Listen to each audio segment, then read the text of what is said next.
and what was going to be implanted in our souls. We knew what we would see. It was the mothership. It was the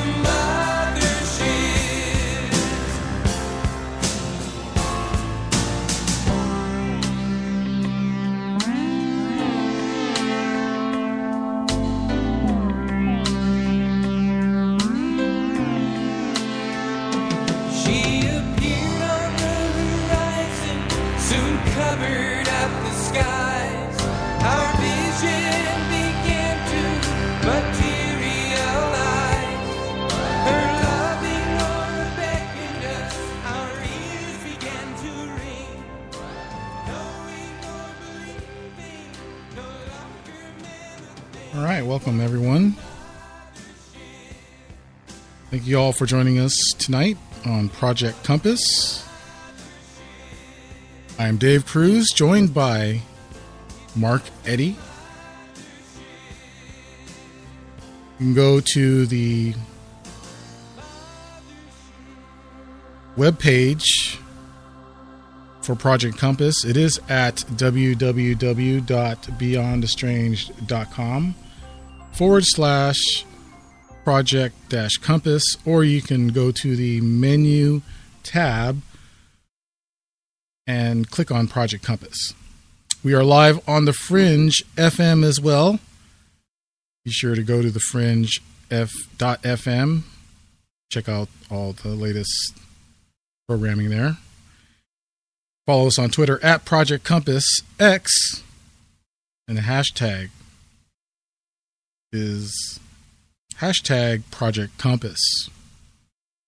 And now I bring you Mr. Mark Eddy. Mark, how you doing tonight? Fine.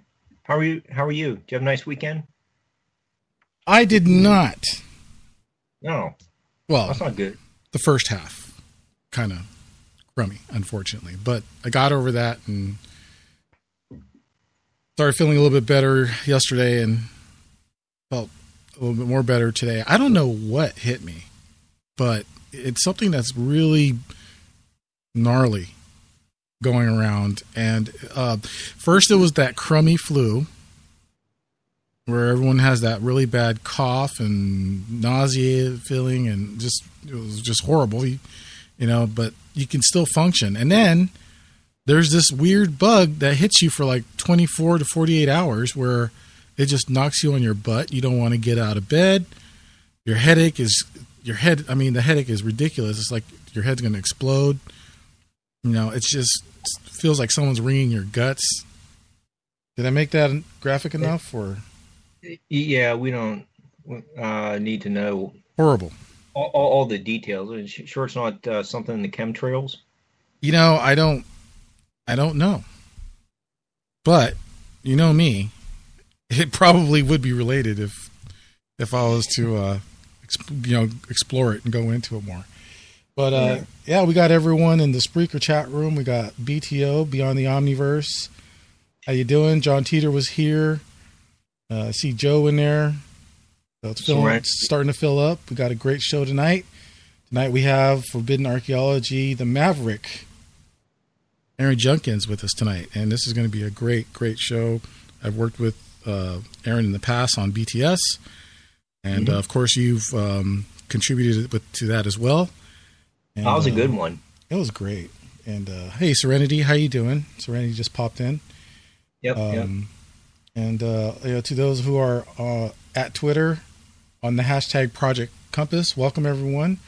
Everyone, please put your questions in caps so we can get those to Aaron in an orderly fashion. Aaron's only going to join us for the first hour tonight, and we'll open up the phone lines later on. So, I'm going to go ahead and go right into Aaron's bio so we can get the show started. What do you think, Mark? Sounds great. All right. Dr. Aaron Judkins, a.k.a. Maverick, is an author, explorer, and archaeologist from Texas. He has a passion for searching for the truth about mysteries in the past, exposing forbidden archaeology and forbidden history.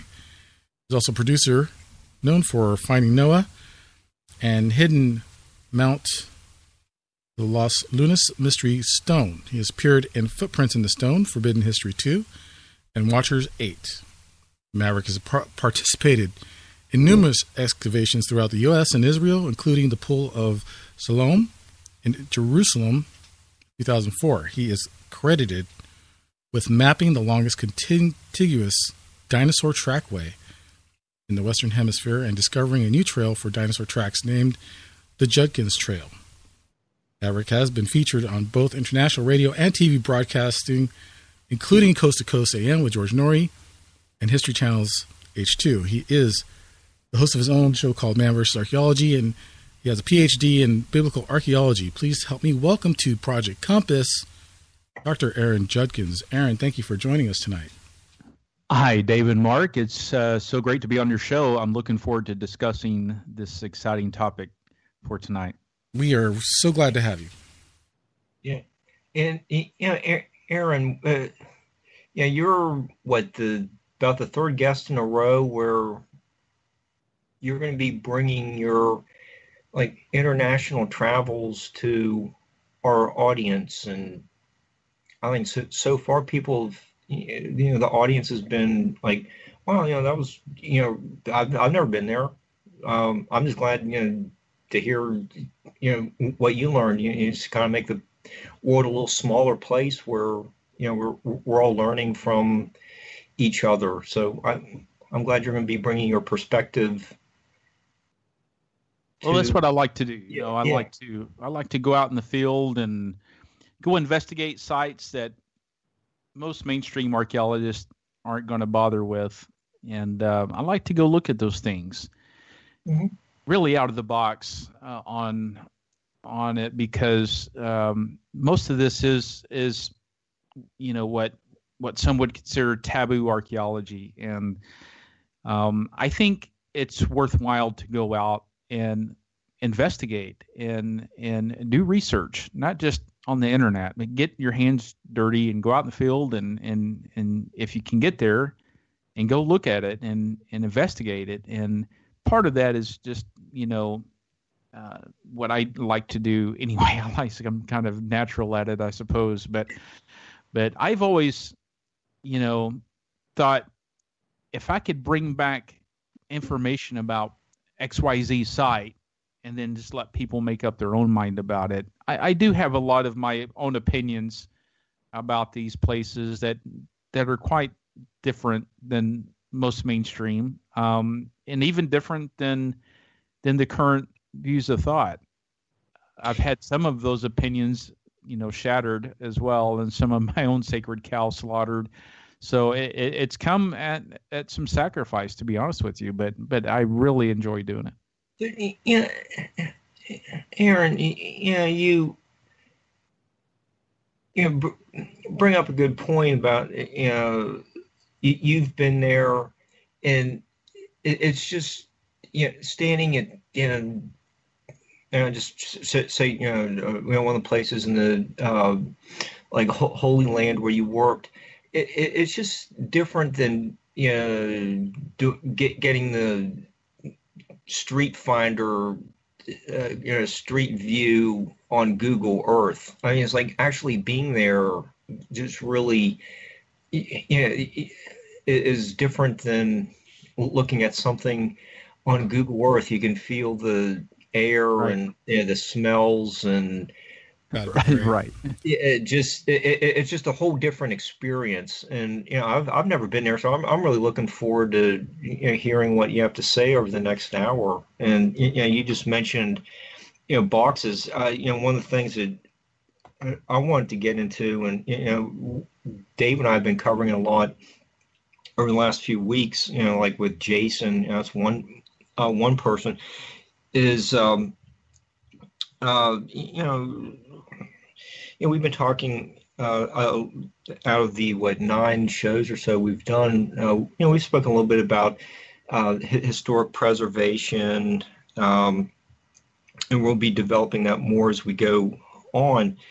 But one of the things that I think we need to emphasize is, like climates, I've done one show where, Dr. Rito's talked about Otzi, the Iceman that was found in like the border of Italy and Austria, I think, and the ice preserved his skin well enough where they could see his tattoos.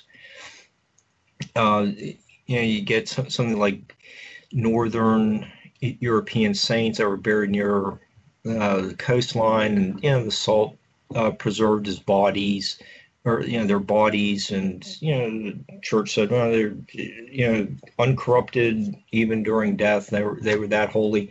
But what's some of the climate like in the Middle East, other than just hot and dry? How does that affect artifacts and preserving them?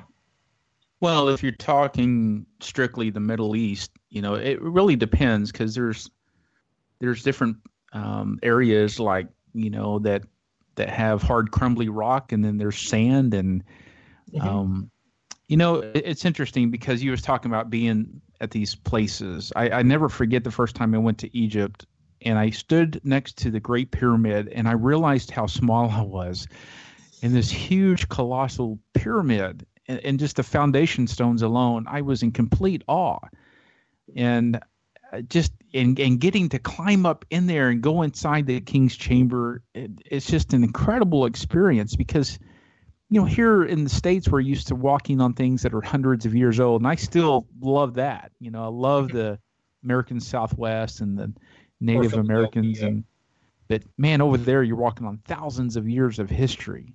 And so the climates do play a huge role in preservation. Obviously, I was excavating at the Qumran area of Israel, right at the Dead Sea a year ago, and we were one of the first teams to excavate there in the northern Engedi a Qumran cave, in probably close to 70 years since the Dead Sea Scrolls were found initially in 1947. And we had permission to excavate a cave. We were under the direction of Dr. Warren Gutfeld from Hebrew University and co-director Dr. Randall Price out of Liberty University. And these scrolls were hidden in these caves, and they remained in these caves for millennia. And they were in most cases, a lot of these scrolls were intact. The great Isaiah scroll was completely intact, some 26 feet long. Every word of it was there. And so it's quite stunning in archaeology when you can come across artifacts that have been preserved, because especially writing, when you find a pottery shard or something that can help date the site, if it's got any kind of painting or anything on it, it can help identify the culture and the type of pottery and the clay. When you have writing, that changes everything, because that really solidifies who these people were, what they were doing. It can just give you a lot more colorful history about, what they're talking about. The Dead Sea Scrolls did exactly that. It was the treasure trove of archaeology, and really it stands as the single greatest archaeological find ever. So it really was a privilege to go back into a new cave that was originally mapped out in 1993 by the first kind of wave of Operation Squirrel. And most of the archaeologists were documenting the other caves. There's hundreds of caves, at least 300 in the northern Engedi, and then hundreds more, in the southern part. So we knew about the cave. It's never been excavated. So that's what we did. And of course, part of that excavations over the weeks revealed Dead Sea Scroll material culture. And so Cave 53 went in the history books a year ago. It made international news because of the the artifacts that were still intact. A lot of that had to do because it was, in the Qumran area, very little rainfall, very dry, the lowest place on earth at the Dead Sea, and they're preserved up in these caves in pots with lids on them that were wrapped in these fine textile linens, and they were preserved. So this gives you a really solid anchor point in archaeology about that particular time period and the times that span in between the scrolls and the people who wrote them, the Essenes. So we've learned so much about that, and it really verified a lot of information that was already written that we knew about. Archaeologically, it verified. So I can go on with Peru as well, how the preservation down there, they have a different problem. The caves in Qumran are one thing. They have had a number of people on the black market trying to sell artifacts and hunt for artifacts. This is across every culture. You would think.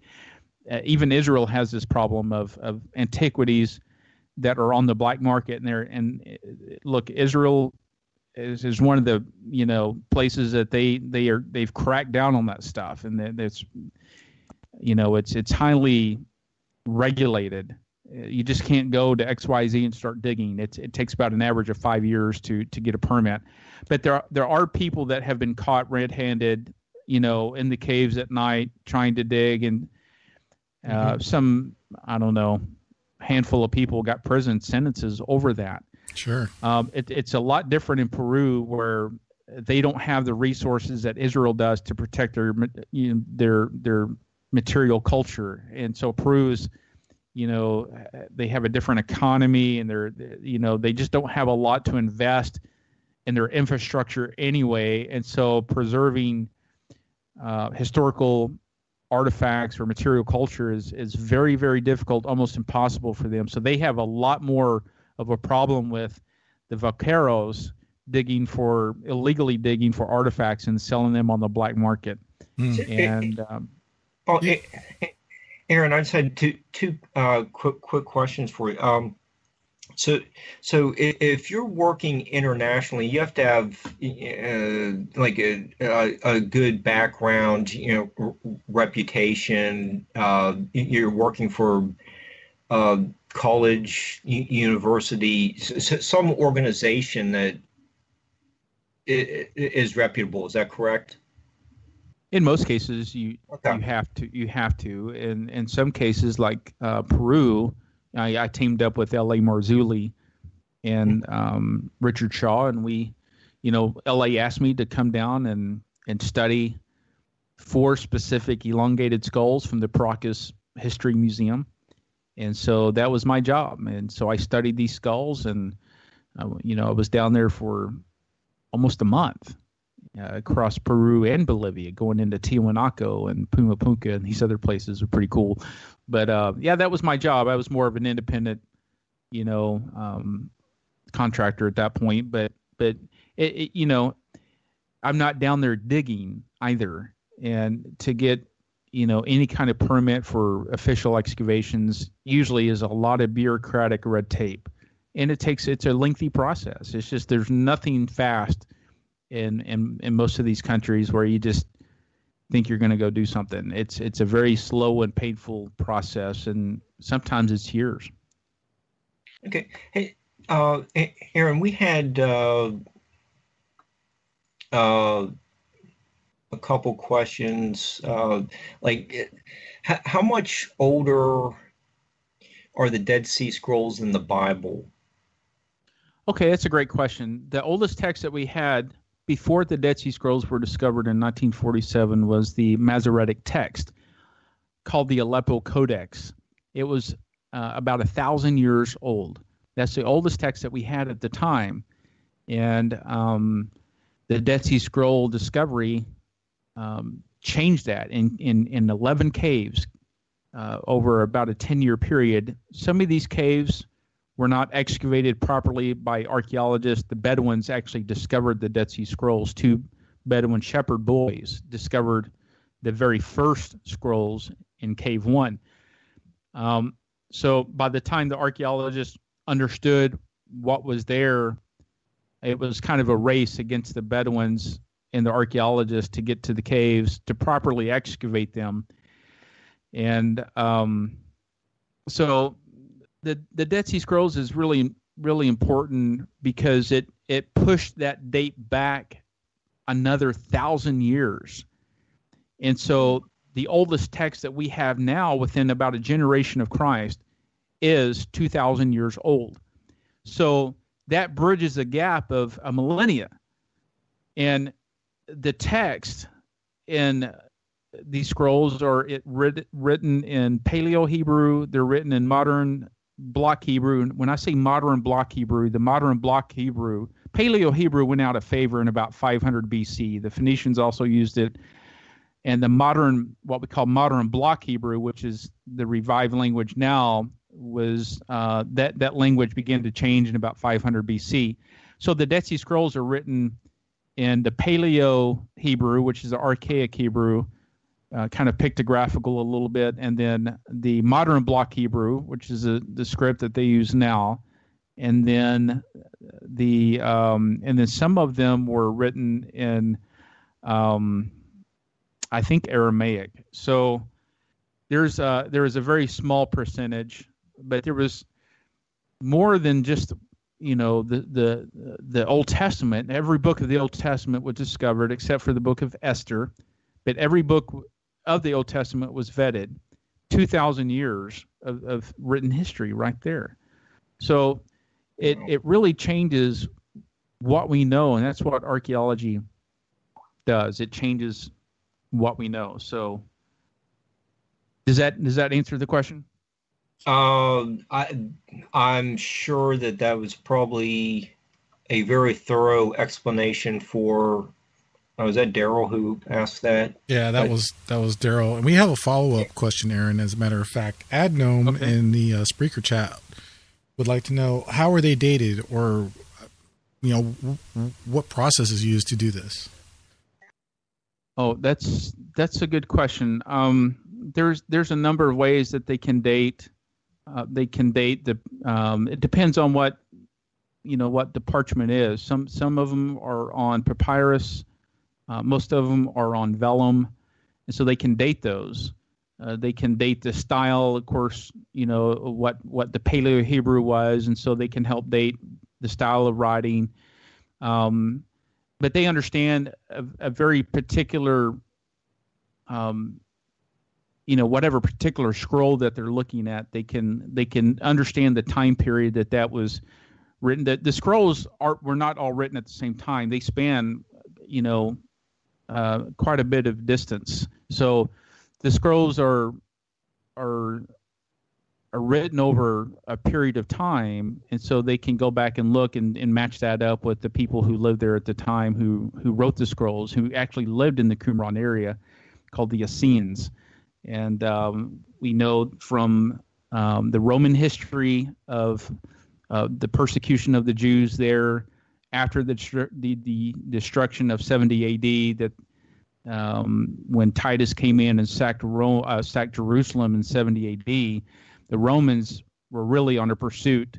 And so from the written histories of Josephus and the Roman history, we can understand that the time period of what these scrolls are telling us from. But they have other ways of, they have some non-destructive tests that they can do to help date the scrolls. So, for instance, on our particular cave 53, we found 2 scrolls. They were blank scrolls, which is kind of odd. They were not the large scrolls like the great Isaiah scroll. They were, we think they were brand new parchments ready to write on. One was papyrus and one was on vellum, but they were blank as far as we know. Now, you just don't simply unroll the scroll and start looking at it. There's a lot of things that have to be done before you even unroll the scroll. A lot of things that has to be done, and then there's things like thermoluminescence, dating. There's infrared technology that they can try to look at the scrolls to see if there's any writing. Maybe the ink faded or something we can't see with their natural eye. So there's a lot of tests that they have to do, but yeah, it's really exciting when you find something like that, because it's kind of it's like I don't know, it's like hitting the grand slam in a baseball game or something. It's just in archaeology. It's just, you just don't get to do that every day. And so these are huge potential finds. Sure. And that are coming across now. And so, certainly K53 in Qumran was one of those times. But I write about this in a book in my journal called In Search of Dead Sea Scrolls Cave 53. And I've got other things that I've written on, but certainly this is something that has changed what we know about the Qumran area. Absolutely. And I apologize if that bio is not updated. I'm sure you've done much more since then. Including your book Alien Agenda, and we'll get into that in the next half hour. We really appreciate you coming on again. For those of you just joining us, we were talking with Dr. Aaron Judkins, the Maverick, and we have him on for the next 30 minutes after the pause for the cause. We've got about less than 3 more minutes. About 2 minutes. Mark, you want to ask Aaron anything real quick? Okay. Even though Dr. Hawass has been out of his position for a couple years now, you actually had a chance to meet him. Can you tell us a little bit about meeting such a well-respected researcher, internationally known researcher? Yeah, sure. Dr. Hawass was he's an interesting guy. He was still the director of antiquities there in Egypt when I met him. I'm sure he doesn't remember me, but I did meet him briefly one time, and he did a lot of good work in bringing the archaeology of Egypt to the forefront of people's minds, and allowing foreign archaeologists to come and dig it in different places. And there's just not enough places in Egypt where you can. There's not enough archaeologists actually to go around. So Dr. Hawass did some really great work for Egypt and bringing the culture of Egypt to the public knowledge, and allowing new digs and really protecting the antiquities of Egypt is really what he's known for. And he did a great job at that. There was a brief coup after I was there, and back in, I think that was in 2008, I think was the last time I was there. But that coup, they went in there and kind of ransacked the Egyptian museum and did a lot of damage there. It's under control now, but Dr. Hawass was really good at protecting that. So, and we need people like that in every culture to help protect these antiquities, or the story gets lost to in time, and it gets forgotten. So that's what I like to do is kind of bring these stories and talk about what we're finding in the field. Oh, there we go. There's the music. There's Merle. Hey, we'll be back with Aaron Judkins in just about 5 minutes.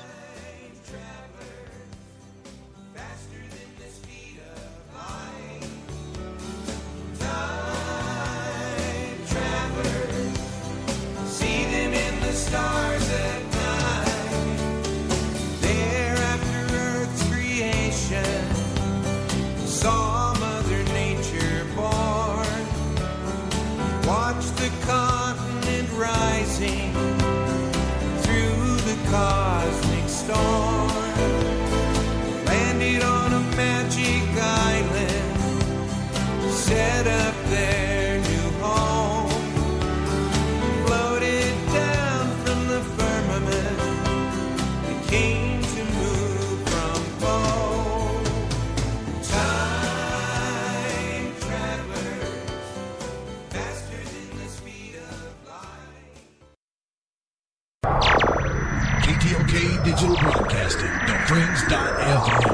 Napa Valley, California, Little Rock, Arkansas.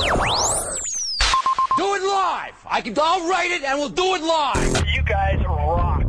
Live weekdays on the Fringe FM. It's Spaced Out Radio with Dave Scott. Monday through Friday at 9 Pacific, midnight Eastern. The Fenton Perspective with Lori and Fenton. Mondays at 5 Pacific, 8 Eastern. Project Compass with Mark Eddy and Dave Cruz. Mondays at 7 Pacific, 10 Eastern. Lighting the Void with Joe Vroop. Tuesdays and Wednesday nights at 7 Pacific, 10 Eastern. Big Picture Science from the SETI Institute. New Tuesdays at noon Pacific, 3 Eastern. The Secret Teachings with Ryan Gable. Wednesdays at 1 Pacific, 4 Eastern. The Kurt Green Hour, Wednesdays at midnight, 3 a.m. Eastern. The Paranormal Code with Rich Giordano, Thursdays at 7 Pacific, 10 Eastern. Shift Happens with Gigi and Cortana, Friday at 7 Pacific, 10 Eastern. Is it live? Live, weekdays on the Fringe FM. We rock the paranormal talk. On the Fringe FM app, TalkStream Live, tune in, and online at thefringe.fm. Hi, folks. CBD is the home run hitter for health right now. Why, you ask? Because of what it does for the body. Unfortunately, I can't tell you all about the benefit. You know, there's reasons. Do your due diligence and log on to ancientlifeoil.com. That's ancientlifeoil.com. Ancient Life Oil uses organic ingredients and is blended in coconut oil for some of the best benefits. Legal in 50 states and non-psychoactive. Log on to ancientlifeoil.com. That's ancientlifeoil.com. Hey, Fringe FM listeners, guess what? TalkStream Live has just released a new paranormal app exclusively for the paranormal community called Paranormal Radio. Paranormal Radio has a great selection of streaming talk shows dealing with UFOs, the supernatural, sacred geometry, NDEs, and much more, including a network highly recommended, The Fringe FM. You can download Paranormal Radio right now from Google Play and the iTunes App Store.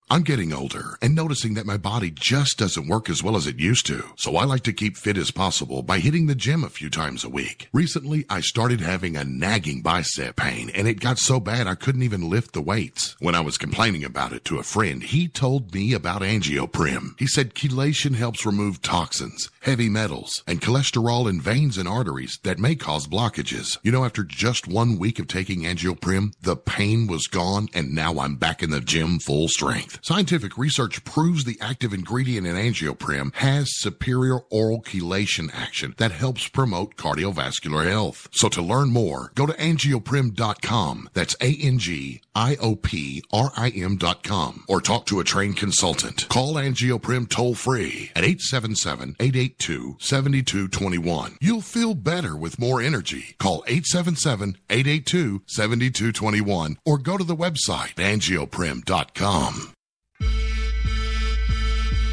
We are still getting strange on Sundays.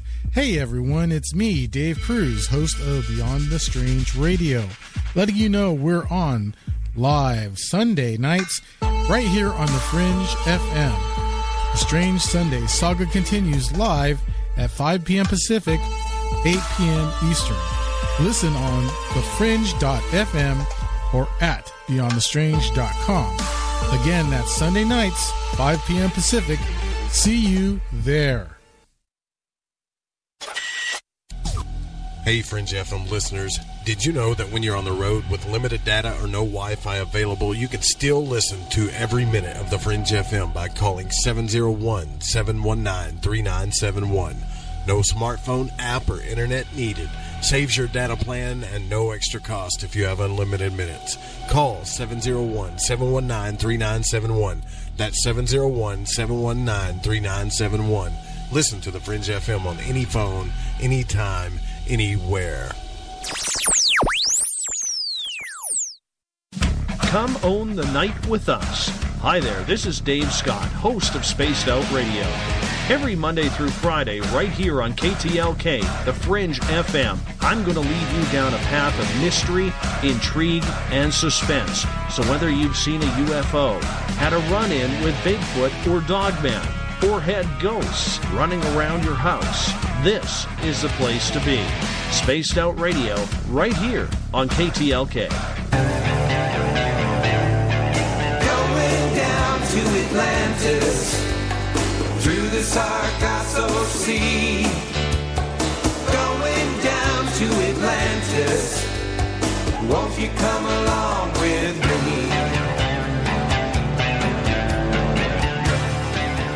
welcome back, everyone, to Project Compass. Tonight we are speaking with Dr. Aaron Judkins, also known as the Maverick. He is an author, explorer, and archaeologist. Aaron is known for quite a few things, especially his recent trip to Iran and looking for more of the Dead Sea Scrolls. And you can find Aaron at www.aaronjudkins.com. And once again, I just want to welcome back the Maverick, Aaron Judkins. Welcome back again, Aaron. Hey, guys. Thanks for all the great questions tonight. It's been great so far. And, we're going to have to have you come back. You know that, right? Okay, yeah, I'd love to. Awesome. Our chat room, it has lots of sharp listeners.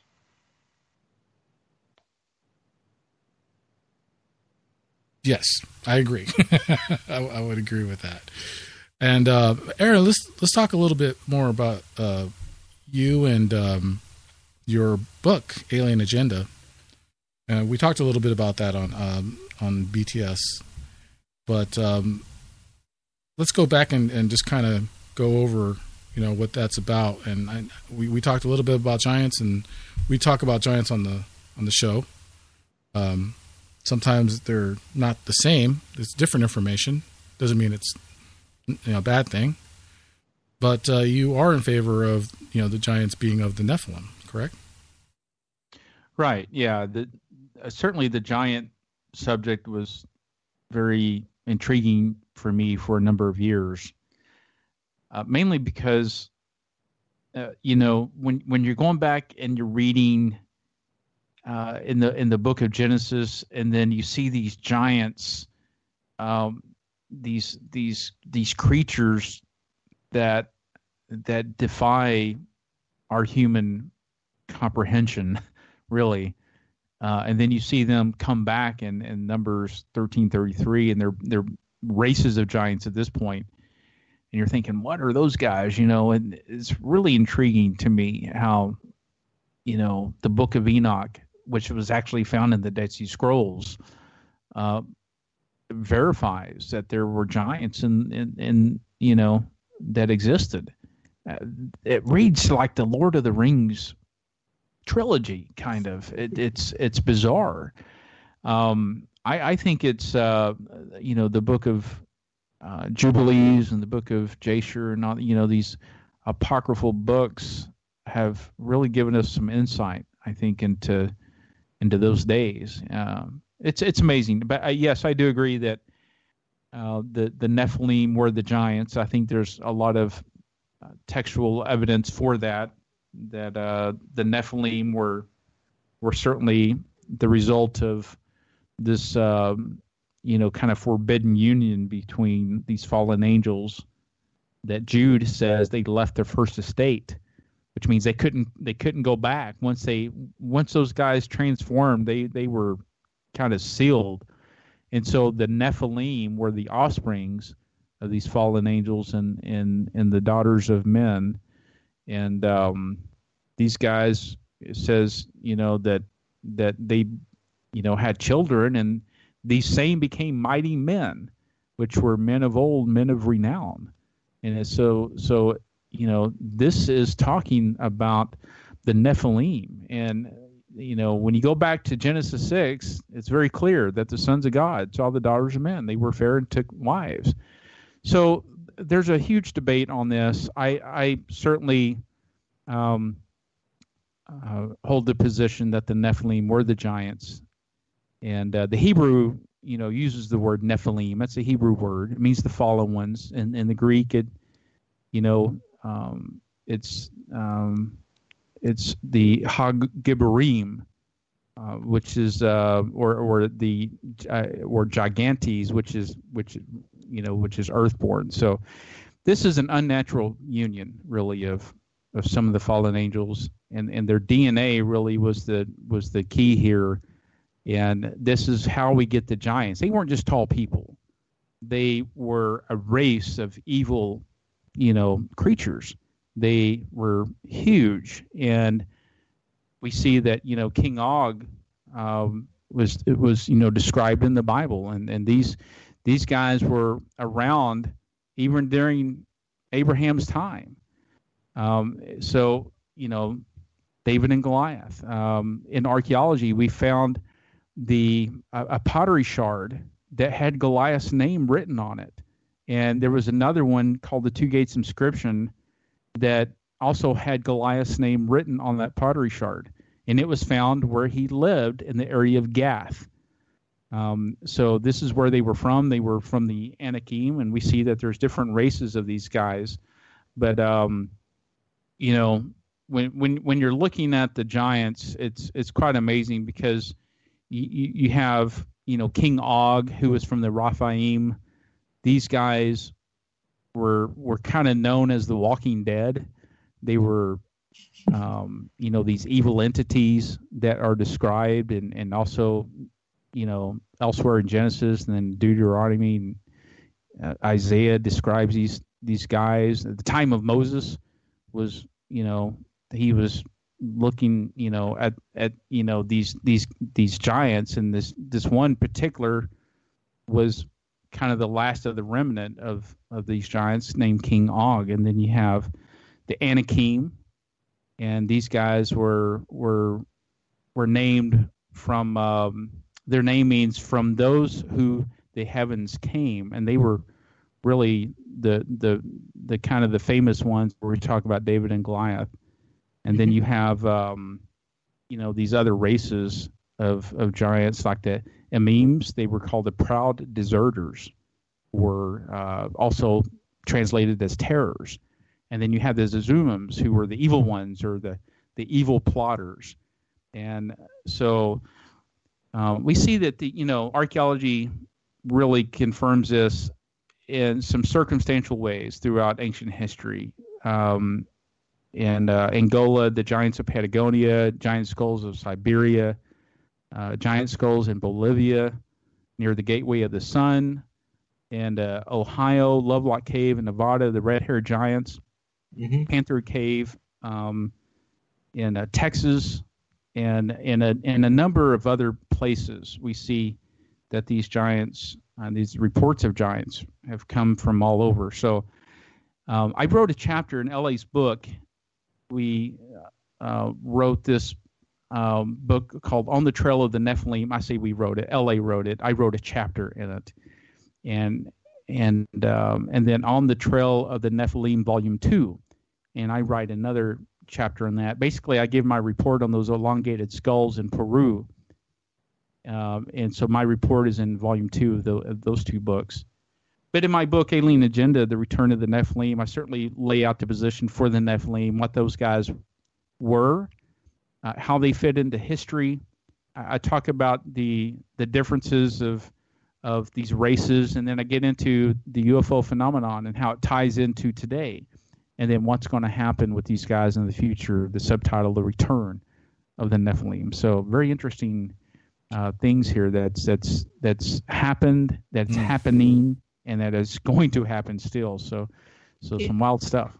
Yeah, Aaron, but what you're saying,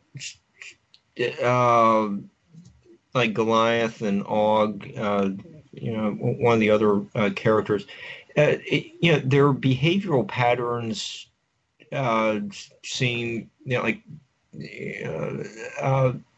consistent with what's in the Bible and what has been found with as artifacts in the graves.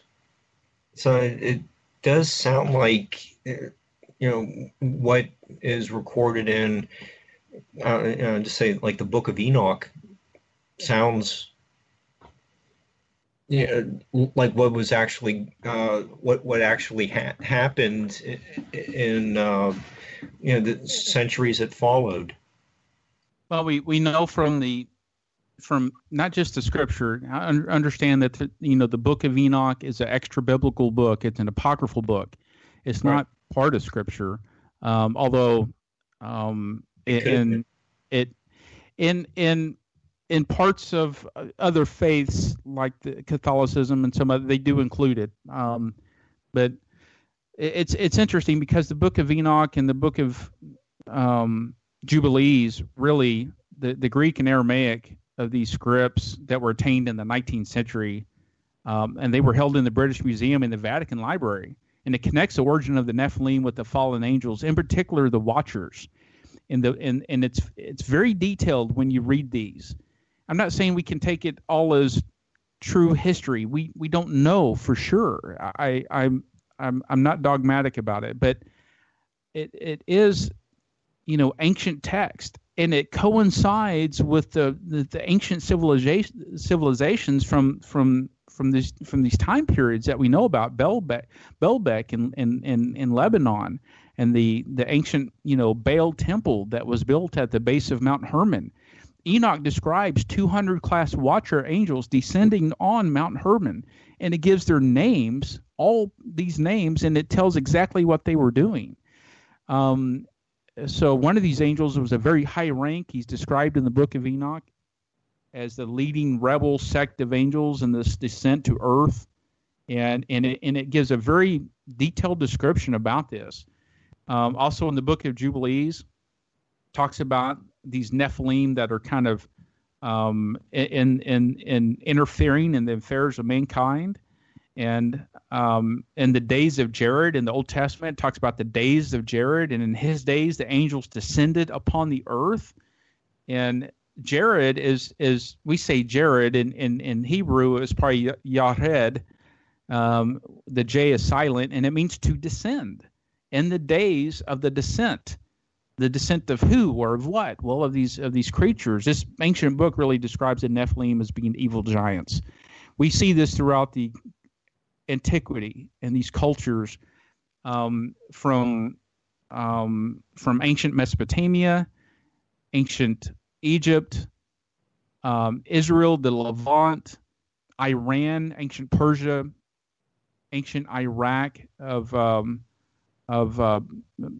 Babylon, and then going forward, even through the Mayans and the Aztecs and the Incas, we know that they worshipped the stars, and part of what we think is the link is these stars were a form of God worship from these fallen angels, these deities that came from the heaven. It's very bizarre, but we do have a lot of cultural antiquity to to back up these claims that they actually have writings about these creatures that they saw, and we believe that they probably revered them, they worshipped them. The god Quetzalcoatl in the Aztecs demanded human sacrifice on top of a high place pyramid.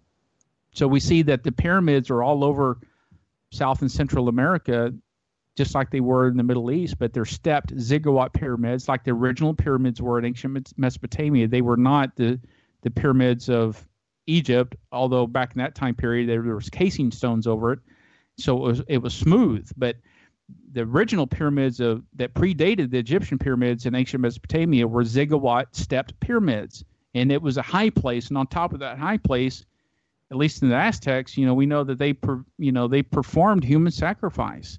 And they did it in response to the god Quetzalcoatl, this feathered plumed serpent that they worshipped, that came from the sky. So when I was over in Peru, I was listening to one of the guides, and we were at Sacsayhuaman, at the site there. These big ancient megalithic stones that are there. And he talked about the Inca culture, how they believed that they came from the stars.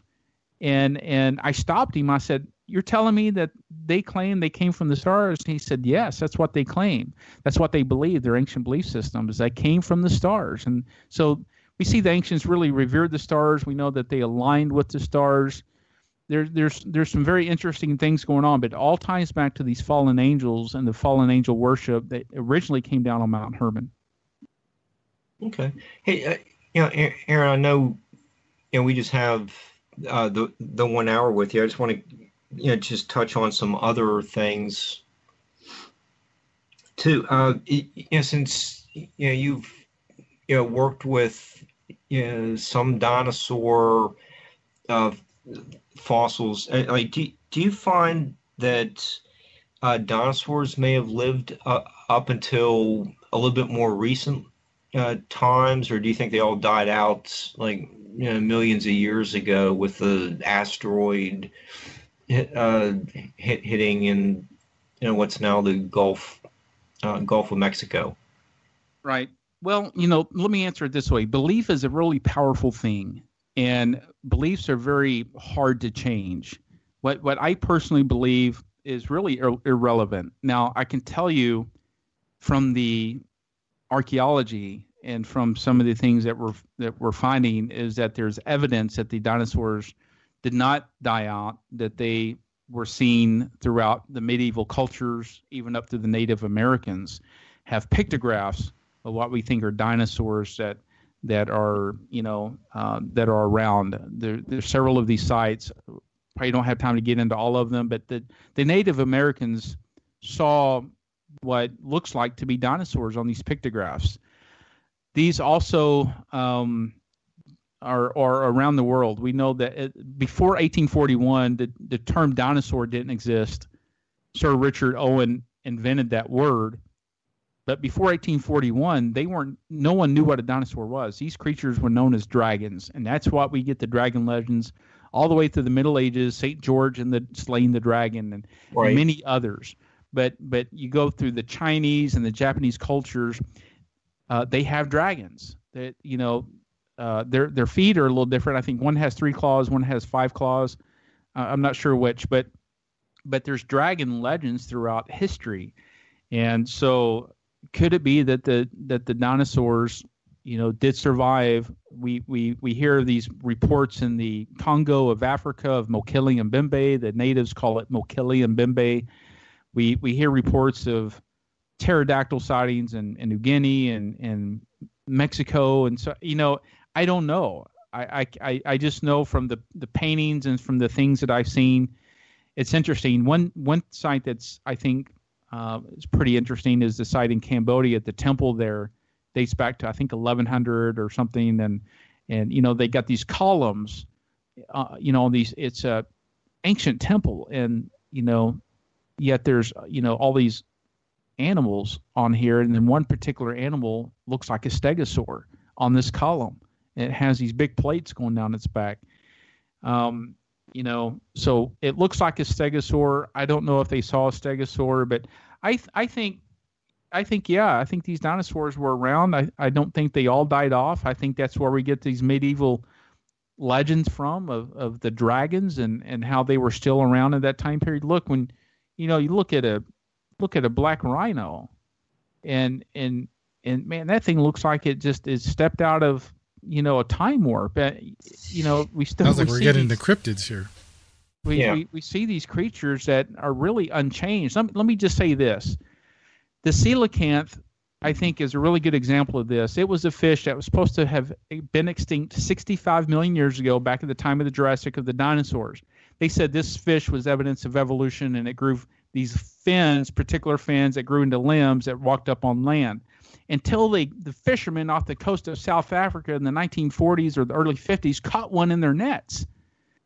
And of course, it was dead. They didn't know what it was. They took a picture, threw it back. The scientists said, "We think that's a coelacanth. If you ever catch one, please let us know." 15 years later, they caught a live one, and it was a coelacanth. And the scientists was able to study this thing alive, and they realized there was no evolution that occurred in the coelacanth over supposedly 65 million years of time. The coelacanth was still a coelacanth. It looks like an ancient fish, but there's no change to it. They live at great depths, I think 600 feet down. They said National Geographic sent a team of divers down. They filmed them way down in the depths. Mm-hmm. So we see that these creatures can survive. They're called living fossils. And so I think the dinosaurs did survive. We don't have, any of these creatures today. But look, if, I think there's a lot of reports throughout these cultures that, they saw these creatures and they called them dragons. So I think it's very plausible when you're looking at the example of the coelacanth that, hey, these things are still around and they just didn't know it. So it's very interesting how, these cryptids all of a sudden can change what we know. And we can go on with other examples of that. But the coelacanth is a really great example of that. and they look like they're huge. They look like an ancient fish, but there's no evolutionary change at all. And they're in the fossil record, by the way. These coelacanths are in the fossil record. They're fossilized. But the coelacanth is still a coelacanth. The bat in the fossil record is still a bat. The scorpion is still a scorpion. And so I think, there's two things here. One is that there's no evolution that has occurred. And two, there's a problem with the timeline. And so to answer your question, yes, I think the dinosaurs were still around, at least at some point in the recent past. Aaron, you definitely have to come back, man. you can't just leave us hanging like that. And also I wanted to ask, are you planning on writing a book more about this type of topic, this cryptozoology that a lot of us talk about, in the community? But what you refer to is more of, like you said, living fossils, which is fascinating because they actually have evidence. It's not like, people chasing Bigfoot or looking for the Loch Ness Monster. Right. These are recorded creatures that have been found. Right. I mean, I want to say that, another cryptid that I'm very interested in is the Tasmanian tiger. I think that's what it's called. Oh, yeah. Yeah, I've heard of that. And, when I saw it was a black and white film, it was like 1943 or something like that. Supposedly they're extinct, but now there might have been a sighting of it. This really just, excites me. This is the fascinating topics. But and that's, that's part of it. I would recommend a book called Untold Secrets of Planet Earth, The Dragons. And that's a good resource there for people. I don't have any plans of writing a book about it. That book is a good resource. You can go look at that. Untold Secrets of Planet Earth. And it's called Dire Dragons, I think is the subtitle, Dire Dragons. But it's interesting. I don't have any plans of doing that. My field is really kept me busy. And, the archaeology work has really kept me busy. And I've got some plans coming up for 2018. I can't disclose publicly, but we are definitely working on some big things. And look, if these things, come to pass, whether it's this year or next year, but it will be a game changer, just like the Dead Sea Scrolls were, I think, so for archaeology. So these are some big things. But look, we're always needing help, not necessarily volunteers, but we are looking for people to help fund. And unfortunately, this takes money to go do these things. And these projects that we're talking about are going to take some funding and people who are willing to step forward in these things. So we got a minute left, Aaron. Do you want to let them know where they can find you?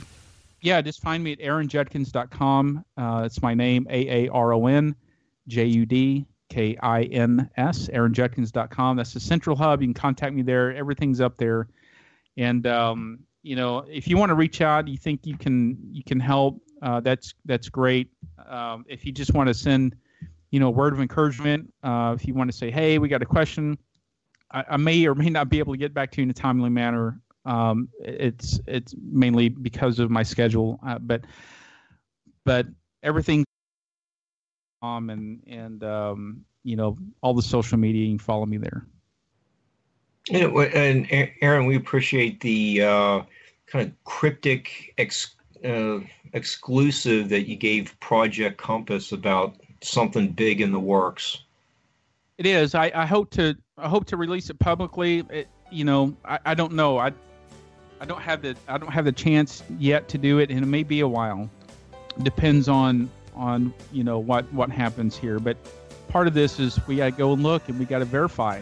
And that's what I need to go do. So a couple of projects coming up about that. So very excited for 2018. Cool. All right. There's the top of the hour break. We'll be back in 5 minutes. Thank you so much, Aaron.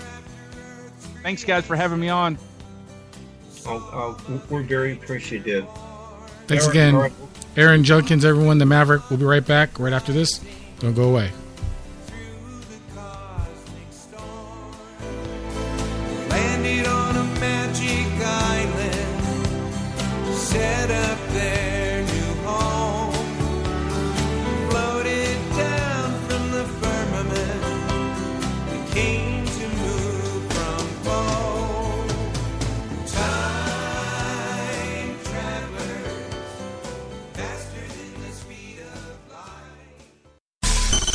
it's Jeremy Scott, and I'm the program director for the network you're listening to right now. We are the Fringe FM. You've probably noticed some changes around here lately, but what we really want is to hear from you. If you like it, hate it, or you want some more, let us know. Email talkback@thefringe.fm. Leave us your thoughts by calling 501-777-5631 or message our Facebook page @The Fringe FM. This is the new Fringe FM. We rock the paranormal talk.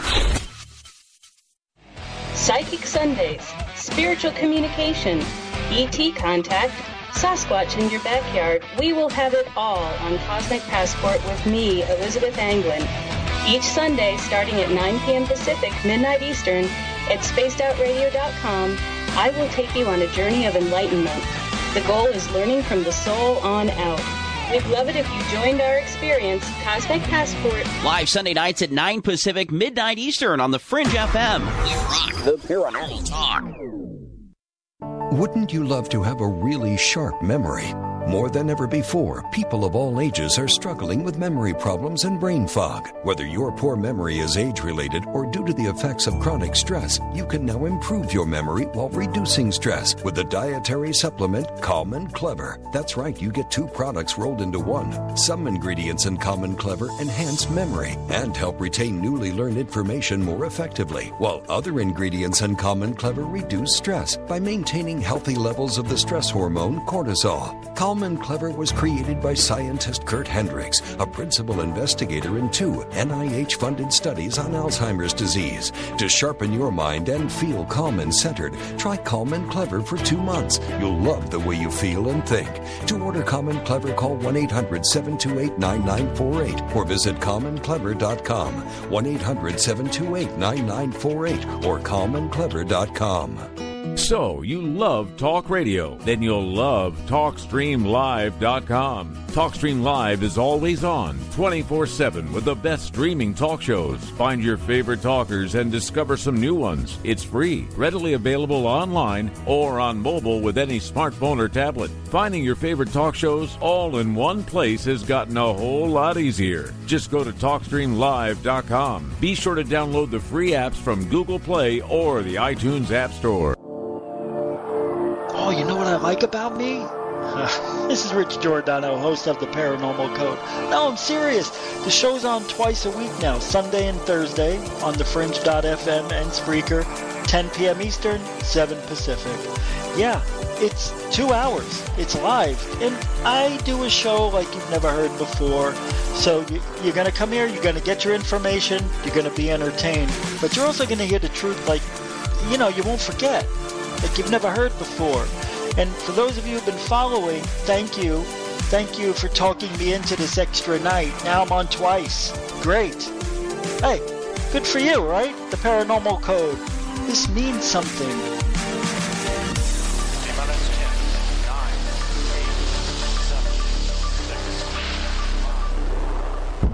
Are you intrigued by Paranormal Talk Radio? You'll love the new Paranormal Radio app from TalkStream Live.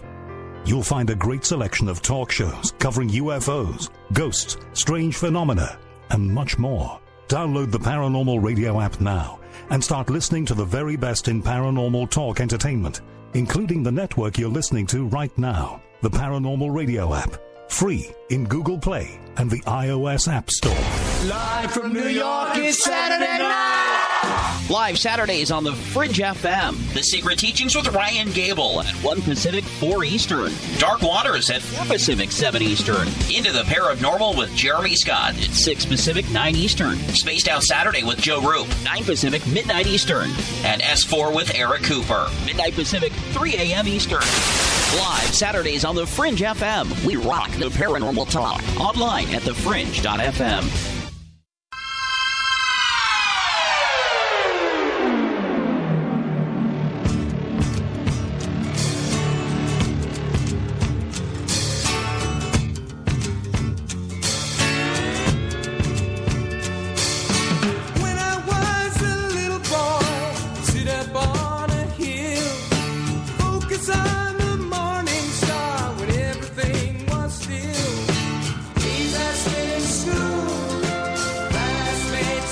Welcome back, everyone, to Project Compass.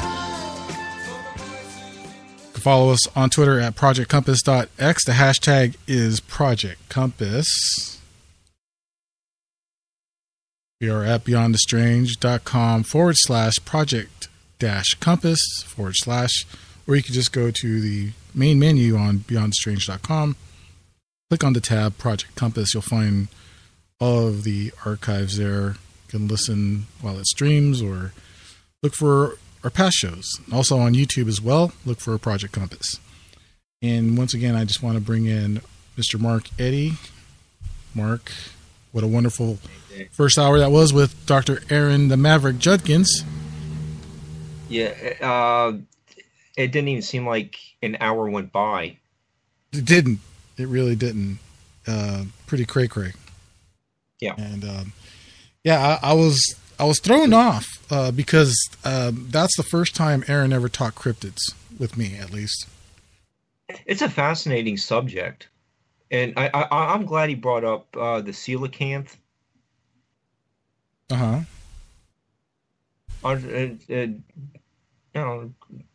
That's like one of those things.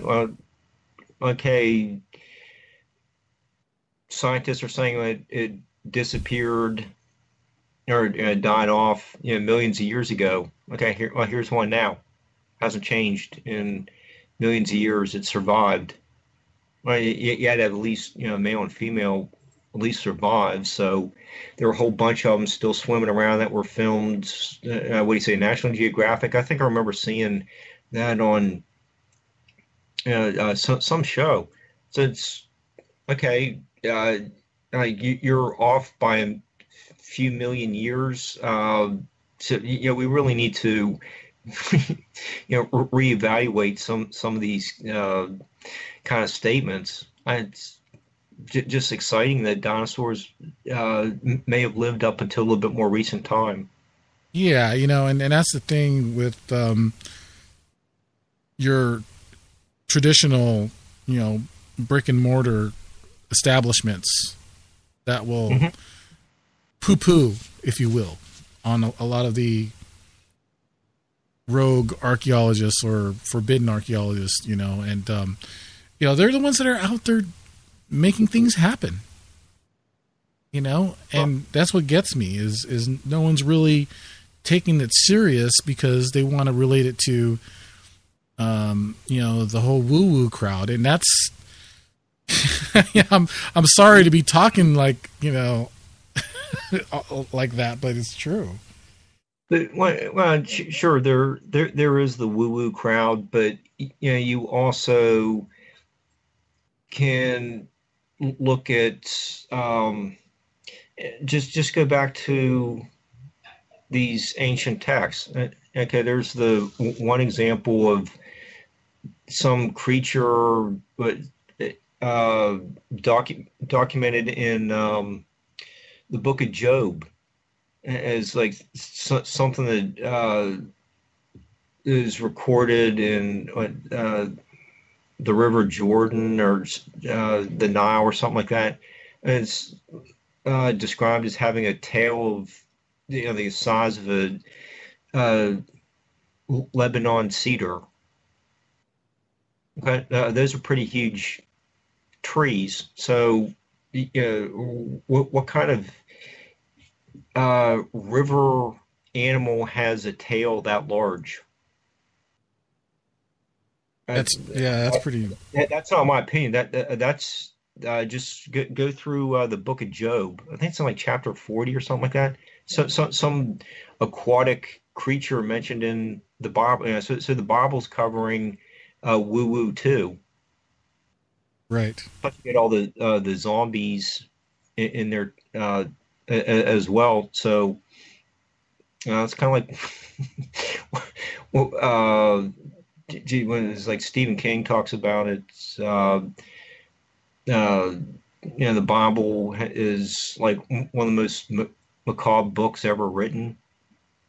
Oh yeah. So yeah. So anyhow, there's ancient documentation of cryptids. You get the petroglyphs. Okay, they're drawing something that they saw. It's pretty close to the fossil record, the Stegosaurus from 1,000 years ago in the Angkor Wat temple.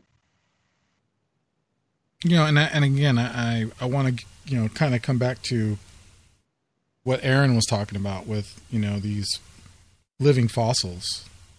Yeah, and I can't get over the I don't know if it's really considered a cryptid. By the way, everyone, it is open lines right now, so if you want to call in for talk about what we were talking about with Aaron as far as forbidden archaeology or Dead Sea Scrolls or Book of Enoch, or whatever's on your mind, just cryptids. Cryptids, we're talking cryptids right now. Who knows what we'll be talking about in the next minute or two. Call in. The lines are open. Number is 1-415-891-9083. Again, that number is 1-415-891-9083. So if you want to call in, you may do so anytime. But what I want to get back to was the cryptid that I've been really interested in right now is called the thylacine. And what's that? It also has a different name. It goes by the Tasmanian tiger or the Tasmanian wolf. I want to say it's like a marsupial, but it's not. It's about 66 pounds. It's mainly. It's a carnivorous marsupial. It's been found in Australia, native to Australia, Tasmania, New Guinea. And it's been known to become extinct. And that's the thing about these animals, Mark, is, these living fossils or cryptids, if you will, they're becoming extinct. So like he was talking about with Mokele Mbembe, we know, my friend Alex Mastretta, who's a researcher in his own right, paleontologist, he's on a quest to find Mokele Mbembe, and hopefully we'll have Alex on the show soon. These animals are becoming extinct and harder to find, but somehow they're reemerging and they're being seen again. So it's not out of, I want to say, possibility, the realm of possibility that some of these cryptids, if you will, that have been seen, like Bigfoot or even the big bird of Texas, are actually found or even photographed. Yeah, I don't. They are showing up. I don't know how you explain where they just weren't seen for a long time, and then all of a sudden people are starting to see them. There was that. Do you remember that video? Maybe about from 10 years ago. There was like some kind of like eel-like shark found. It was filmed off the coast of Japan, I think it was. Mm-hmm. And it had like a shark face, but kind of like a. You talk about the Montauk monster? No. That but this fish creature had like a tail, like a snake or eel, and it was filmed off Japan, and it may have been caught and put on the deck of the boat, and it's I think they analyzed it. Mm-hmm. But there was something like that found recently. It wasn't it wasn't anything related to the Montauk monster. But things just keep showing up. It's I don't know how deep the coelacanths live, but they've been filmed. I mean, it's really fascinating. It really is, and I'm not even going to pretend to be an authority on cryptids, let alone anything else. I'm basically a host that brings the guest who talks about all these topics, and all these subjects that they research, and they do so and make their life living upon. But it is amazing how all these creatures have been spotted, but they haven't actually been brought to the public in a way where they can be really looked at. And that's the thing is, I don't want to see a cryptid like Bigfoot or even a chupacabra in a cage, but at the same time, we're not going to know until we get a real living body, or even a dead body. But still, even then, there's so many ways people have been hoaxing all this stuff, and it's really too bad, because it gives a lot of researchers who put a lot of hard work and effort into this research, and it really just brings a bad name on it. Yeah, and speaking of trying to find like a body of a Bigfoot. There's I saw on the History Channel where there's I think it was a stone in the Pacific Northwest that had a Sasquatch kind of pictograph on it, petroglyph. Okay, let's just say that is original. It's kind of hard to date a stone, but you might be able to get some contextual evidence of when the stone was carved. Well, okay, it's either someone is reproducing something they saw in a dream, or after drinking ayahuasca or consuming shrooms. Now you're talking. But it is there. I mean, it's like covered some of these petroglyphs in the Ohio River Valley where they almost look like like there's one that looks like a mermaid that was found near an island in the Ohio River. Okay, so what?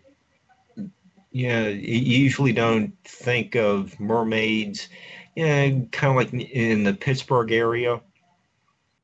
It's a little too far north, but it looks like a mermaid or some kind of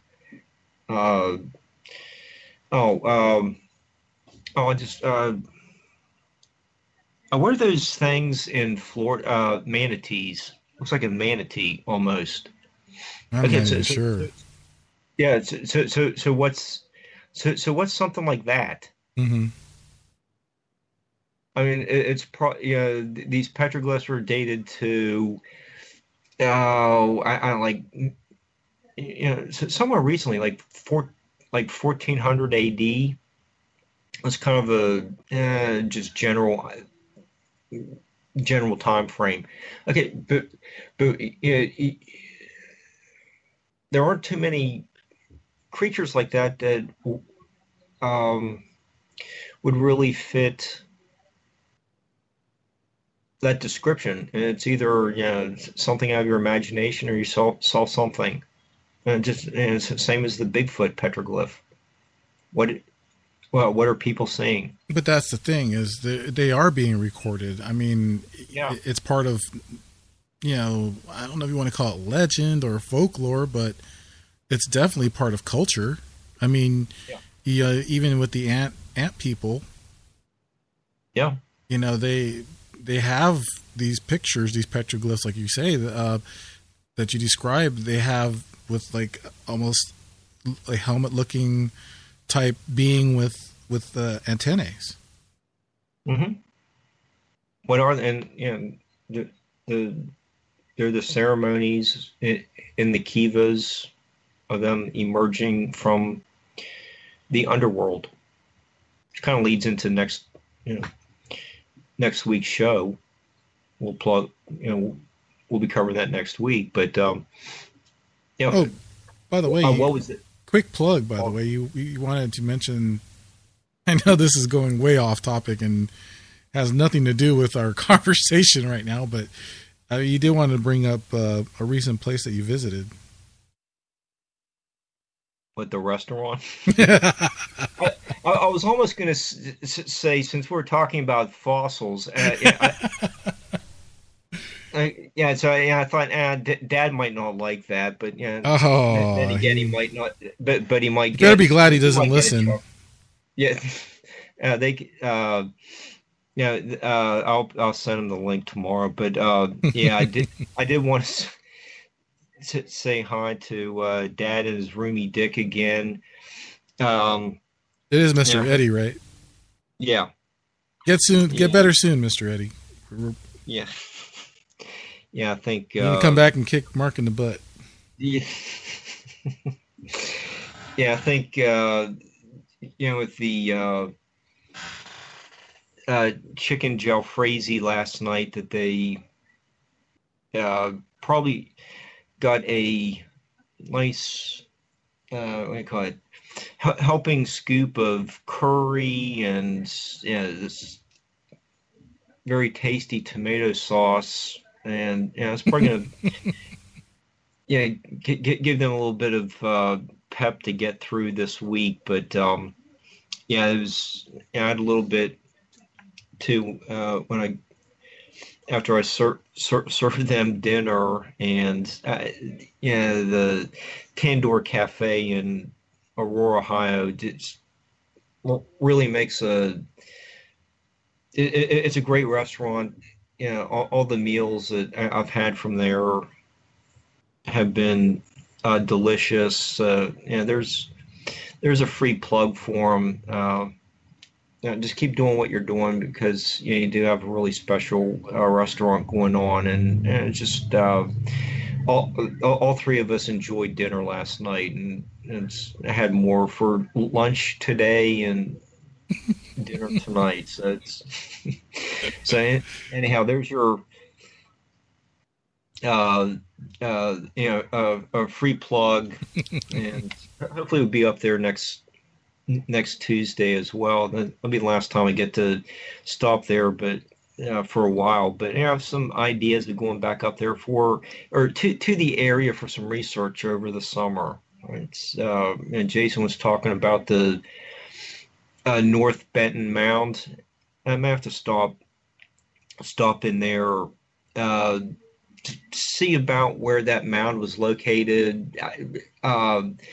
If you read some of these journals, a lot of times the exact place is just like the Smith farm. Where the Smiths live in the 1890s. Mm-hmm. Yeah, it's like I don't know. Is it like the same as like 123 Maple Street now? Sometimes it's kind of hard to figure out exactly where a mound stood, but it would be nice to be at some of these places and just kind of look is there some like a possibility of some kind of alignment on the horizon, is a notch in the hill or something like that? Is that what could have inspired the builders of like such an elaborate ground floor of this mound to position it at that location? I don't you see that's like one of those things where you can go there on the Street Finder or on Google Earth, but it's just not the same as actually being there. As if you've read Dr. Webb's like Pickwick and Wheeler Basins books, all those places along the Tennessee River just filled with these shell mounds that were used by later cultures, the Mississippians. But when the Tennessee River Valley was dammed up, all these, we lost a lot of history. Right. So, it's nice that we've had, Dr. William Webb's documentation of these sites, but they're gone now unless you go down in a scuba diving suit or one of those tiny personalized subs. Yeah, I mean, and not to mention the work of John Anthony West as well. We lost a great Egyptologist, if you will. And these are the people who carry on this kind of work, and it's really it's just really sad that we lose people like that. We lost quite a few people just this year already. We lost John Anthony West. We lost a couple other people, and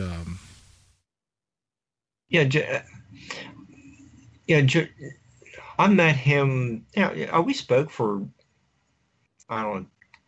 couple minutes, 2-3 minutes one day. It was about 3 years ago at the Edgar Casey ARE Center in Virginia Beach, and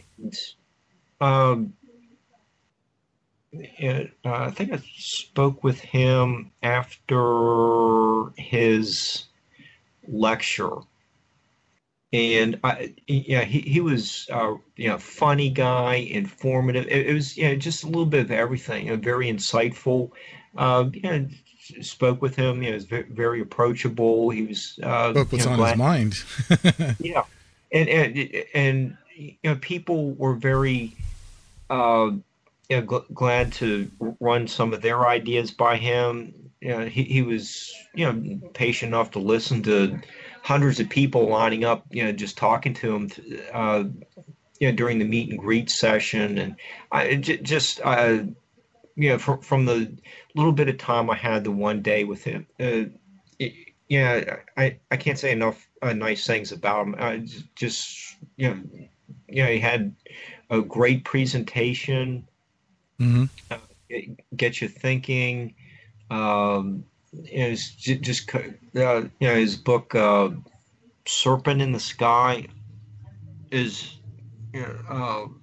thought-provoking book. I'm sorry, go ahead. Oh no, I was going to say we do have a caller who's calling in right before the break. Caller, how you doing tonight? You're on with Mark, Eddie, and Dave Cruz on Project Compass. I'm good. I will mute during the break. That's all right, Vinny. We are going to go ahead and take this last break really quick. And when we come back, we will speak with Mark and Vinny Koshis, who is nice enough to call in tonight. Thank you very much. We'll be right back. This is Project Compass. Don't go away.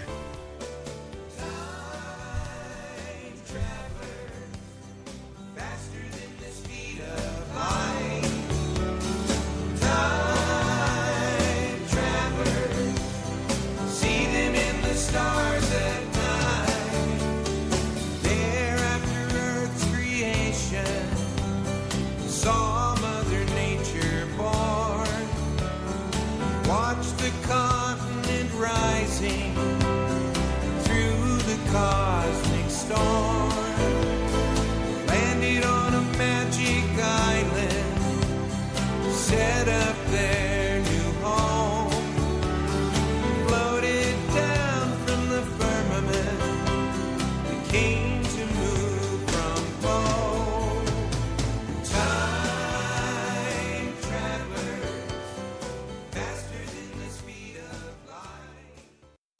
Natural Health Solutions with Chris and Ronnie. Hey, Ronnie, how you doing? Great, Chris. Now, you're the CEO of GetTheTea.com, right? Yes, I am. What is GetTheTea.com? I mean, is this tea you buy in a store? Well, no, it's not. Life Change Tea is just that. Life-changing. Life Change Tea is an herbal tea that gently cleanses your body from intruders. What do you mean by intruders? Well, intruders are toxins, chemicals, GMOs, heavy metals, and more. They're in our food, in our water, in our air we breathe. Seriously? Yeah, seriously. And Life Change Tea will help you with removing these, as you say, intruders? That's right, Chris. Are there side effects with this tea? Well, you might lose a little weight. When you clean your colon, you lose weight, you feel better, and you have more energy. Wow. Ronnie, where can people purchase Life Change Tea? Oh, that's easy. GetTheTea.com. That's GetTheTea.com. Ronnie, I want to thank you for being on the show. People, don't forget, GetTheTea.com. Hey, space travelers. It's Joe, your host of Spaced Out Saturdays. Come join me as we explore the realm of the paranormal, the esoteric, and everything in between every Saturday night at 9 p.m. Pacific, midnight Eastern. You know the truth is out there. Don't get caught sleepwalking. Come join Spaced Out Saturdays. That's every Saturday night at 9 p.m. Pacific, midnight Eastern. On the Fringe FM, we rock the paranormal talk. Come own the night with us. Hi there, this is Dave Scott, host of Spaced Out Radio.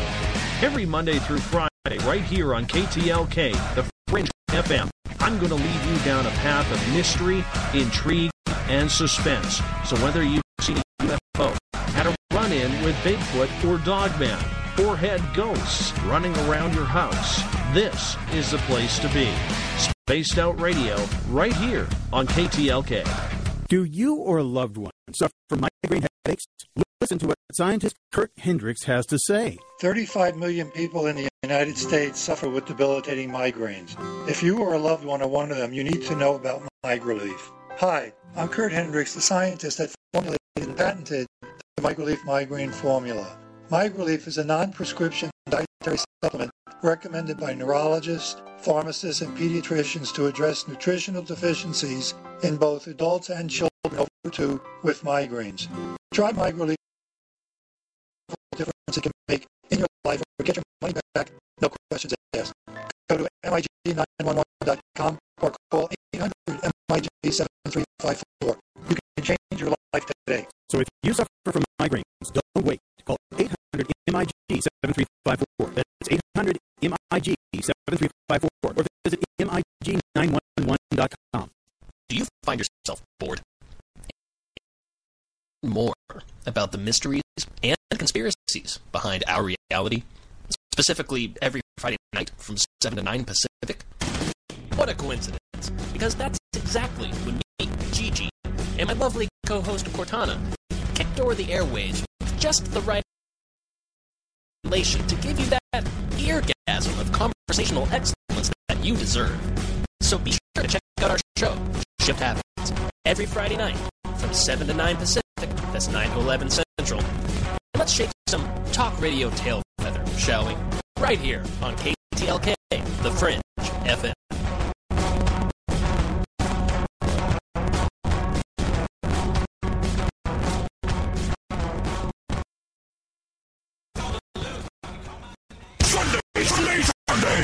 Live Sunday on the Fringe FM, The Secret Teachings with Ryan Gable at 1 Pacific, 4 Eastern. Data Bites with Space Boy and Solana at 4 p.m. Pacific, 7 Eastern. Beyond the Strange with Dave Cruz, 5 p.m. Pacific, 8 Eastern. The Paranormal Code with Rich Giordano, 7 p.m. Pacific, 10 Eastern. And Cosmic Passport with Elizabeth England, live at 9 p.m. Pacific, midnight Eastern. Sundays on the Fringe FM. We rock the